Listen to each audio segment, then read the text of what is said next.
অনেকে সন্তানের জন্য নানা জায়গায় মানত করেন তো। আচ্ছা, আমি একটা কথা বলে দিই, শুনুন। এই পৌষ মাসের কৃষ্ণপক্ষের একাদশী, একটু দাঁড়িয়ে যান, কথাটা খুব মন দিয়ে শুনবেন। এই পৌষ মাসের কৃষ্ণপক্ষের একাদশী আমরা পার করেছি কি? এবার শুক্লপক্ষের একাদশী, যেটাকে আমরা গৌর পক্ষের একাদশী বলি, হ্যাঁ, সেই একাদশীটির নাম হচ্ছে পৌষ পুত্রদা একাদশী বা বৈকুণ্ঠী একাদশী বা বৈকুণ্ঠ একাদশী। বিরাট ফল শাস্ত্রে বর্ণনা করা আছে, আপনাদের সামনে আমি বলবো, ভালো করে ওই জন্য মন দিয়ে শুনবেন। 2 মিনিট, বেশি সময় নেব না। আপনারা অবশ্যই যারা করেন তাদের কাছে আমার দণ্ডবত, আর যারা করেন না তারা ভালো করে মন দিয়ে শুনবেন। শ্রাবণে একটা আছে একাদশী, পুত্রদা একাদশী, আর পৌষ মাসে আছে একটা পুত্রদা একাদশী। এই পুত্রদা একাদশী যদি কেউ পালন করতে পারে, আচ্ছা প্রমাণ কোথায়? ভবিষ্য পুরাণে যুধিষ্ঠির কৃষ্ণ সংবাদে পাবো। কি পাবো না, যুধিষ্ঠির মহারাজ কৃষ্ণকে জিজ্ঞাসা করছে যে পৌষ মাসে শুক্লপক্ষের একাদশী করব কেন? বলে কেন করবে জানো? শোনো, এই একাদশী করতে হবে কেন? ভদ্রাবতী নগরে, ভদ্রাবতী নগরে একজন রাজা ছিলেন, হরি বল, যার স্ত্রীর নাম ছিল শৈবা, যে রাজার নাম ছিল শুভানুকেতু, অনেকে অন্য নামও বলে থাকে, যাই হোক। তা সেই রাজা প্রজাবৎসল ছিল, ভক্তবৎসল ছিল, কিন্তু তার কোনো সন্তান ছিল না। শেষে 10 বিশ্বরূপ মুনি তার কাছে এসে বলে যে তুমি পুত্রদা একাদশী পালন করো। এই শ্রাবণ, এই পৌষ মাসের পুত্রদা একাদশী পালন করে রাজা একটা ধর্মপ্রাণ সন্তান পায়, হ্যাঁ, এবং যে সন্তান পরম বিষ্ণু ভক্ত হয়ে, যেহেতু পুত্রের পুণ্যে পিতার স্বর্গবাস হয়, এমন সন্তান সে পায় যে সন্তানের পুণ্যে পিতারও ভগবত ধাম প্রাপ্ত হয়ে যায়নি। তাই গৌর হরি হরি হরি, এই জন্য করতে হয়। এবার মন দিয়ে শুনবেন, জয়রাম। আচ্ছা, এখানে তিরুপতি মন্দির কেউ গেছেন? ভারতবর্ষের সব থেকে ধনী মন্দির তিরুপতি বালাজি মন্দির, যে মন্দিরে প্রতিদিন দান করে 3 কোটি টাকা প্রায়। চিন্তা করুন, হরি বল। আমি যে বাবার কথা বলছিলাম, যার ক্যান্সার হয়েছিল, রাধারানীর মানে ডাকে তিনি বৃন্দাবনে গিয়ে গড়াগড়ি দেন, এখনো রাধারানী তাকে ভালো রেখেছে, আবারও তার সঙ্গে দেখা হলো। নিতাই গৌর প্রেমানন্দে হরি হরি বলুন। দেখছেন হরি ভক্তির কত মহিমা, এই জন্য করবেন। তিরুপতি মন্দিরে এই দিনে দ্বার খোলে, যে দ্বার পুত্রদা একাদশী, এই পৌষ মাসের পুত্রদা একাদশী দিন থেকে খুলে 10 দিন পর্যন্ত থাকে। পুত্রদা একাদশীর দিনে উত্তর দিকে মুখ করে গোবিন্দকে প্রণাম করবেন মন্দিরে ঢুকে। আর সেই মন্দিরে ঢুকে প্রণাম করলে কি হবে জানেন? তিরুপতি মন্দিরে 10 দিন খোলা থাকে প্রণাম করার জন্য, 10 দিন খোলা থাকে প্রণাম করার জন্য। তাই আপনাদের কাছে আমরা বললাম, এই পুত্রদা একাদশীর দিন উত্তর দিকে মুখ করে মন্দিরে গোবিন্দকে প্রণাম করবেন। মানে তিরুপতি মন্দিরে উত্তর দিকে দরজা খোলা হয়, উত্তর দিকে ভক্তরা প্রবেশ করে এবং তিরুপতি মানে গোবিন্দকেই, তিরুপতি যার নাম, প্রণাম করে। তার জন্য এই একাদশীর আরেকটা নাম বৈকুণ্ঠ একাদশী। কেন? এই পুত্রদা একাদশীর দিনেই বৈকুণ্ঠের দ্বার খুলেছিল। নিতাই গৌর প্রেমানন্দে হরি হরি হরি। তাই যদি কেউ করে একাদশী, হরি বল, সেই দিনে কীর্তন ভজন ভগবানের নাম সেবা, শরীর আপনার সুস্থ, রাধারানীর কৃপা হোক। নিতাই গৌর হরি হরি, জয় রাধে। অনেকদিন পর দেখা হলো, আজ থেকে 8 বছর আগে বাবার সঙ্গে দেখা হয়েছিল, আজ দেখা হলো। রাধারানী এরকম রেখেছেন এখন, এটাই তো আমাদের বিশ্বাস যোগাবে। ভারতীয় সংস্কৃতি কোথায় চলে যাচ্ছে?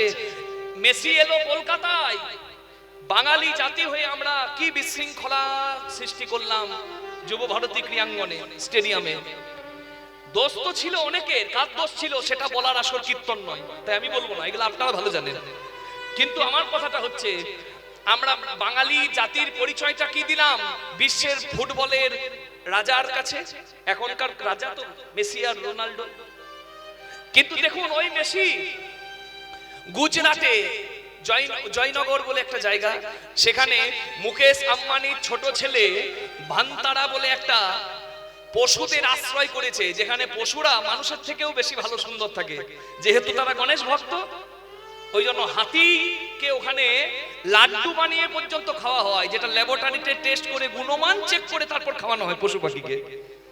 সেইখানে নিয়ে গিয়ে হনুমান মন্দিরে এবং গণেশের মন্দিরে লায়নেল মেসিকে তিলক পরিয়ে মালা পরিয়ে আমাদের সংস্কৃতির পরিচয় দেখিয়ে দিল, যে ভারত কেমন সেটা বিশ্বের কাছে পৌঁছে যাক। নিতাই গৌর প্রেমানন্দে হরি হরি বল। এটাই তোমাদের সংস্কৃতি। এত ধনী পরিবার, আম্বানি পরিবার, কিন্তু তাদের দেখেছেন তারা সব সময় ভগবানের কাছে মাথা নামিয়ে আমরা যে ভগবত ভক্ত এটা কিন্তু বিশ্বের সবাইকে জানিয়ে দেয়। আর আমাদের একটু হয়ে গেলে বাবা জয় রাধে, পাটাই মাটিতে পড়ে না ঠিক করে। কে শোনে কার কথা, কে গুরু আর কে হরি, জয় রাধে। এগুলো শিক্ষার, এই জন্য শিক্ষা নিতে হবে। সবসময় মাথাটা ভগবানের কাছে নামাতে হবে, গুরুজনের কাছে নামাতে হবে, তাহলে জয় জয় হবে। হরি বল হরি বল, জয় রাধে। একাদশী কবে পালন করবেন? অনেকে এই নিয়ে ঝগড়া করে, বলে একদিন স্নাত মতে, একদিন গোস্বামী মতে, মানে বৈষ্ণব মতে আমি কি করব? আপনার গুরুদেব যে সিদ্ধান্ত দেবে সেটাই আপনার কাছে সিদ্ধান্ত। যদি বৈষ্ণব পরম্পরায় থাকেন, গৌড়ীয় বৈষ্ণব পরম্পরায়, তাহলে কবে একাদশী করবেন শুনুন। 30শে ডিসেম্বর আর 31শে ডিসেম্বর দুদিনই একাদশী।